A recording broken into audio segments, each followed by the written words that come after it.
Alpha Pure S Series AC ဝယ်ထားပြီး remove မှာပါတဲ့ခလုတ်တွေအကုန်လုံးကိုသေချာမသုံးတတ်သေးဘူးလားဒီဗီဒီယိုလေးကိုကြည့်သွားလိုက်ပါတော်တော်လေးအသုံးဝင်မဲ့ function လေးတွေကိုပြောပြပေးသွားပါမယ် Power on off AC ကိုဖွင့်ပိတ်လုပ်ပေးတဲ့ခလုတ်လေးပါ Move function Cool Heat Dry နဲ့ fan မှုတွေကိုပြောင်းလဲပေးနိုင်ပါတယ် Turbo function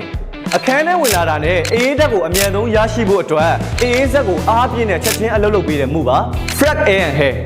Pure S Series ရဲ့အထူးခြားဆုံး feature တွေပေါ့အခန်းထဲကလေထုကိုတန့်စင်စေဖို့နဲ့ကျန်းမာရေးနဲ့ညီညွတ်တဲ့လေထွက်ရှိအောင်ဒီ Blue Crystal ဝင်းလေးကနေလေတန့်တွေကိုပြောင်းလဲပေးမှာဖြစ်ပါတယ် Channel Wind Function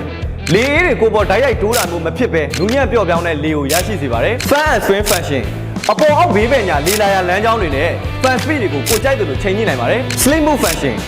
ညအိတ်ဆက်ချိန်မှာအခန်းတွင်းရဲ့ပူချိန်ကိုအလိုလျောက်တင့်တော်သလိုချိန်ညှိပေးပြီးအေးဆက်လွန်းတာမျိုးမဖြစ်အောင်ကာကွယ်ပေးတဲ့အပြင်ဒီဖို့လည်းသက်သာစေပါတယ် Eco Function ကျက်စင်ပြီးစားသုံးမှုကိုအတက်နိုင်ဆုံး short ချပေးပြီးစွမ်းအင်ချွေတာပေးမဲ့ eco မှုပါ I-Free function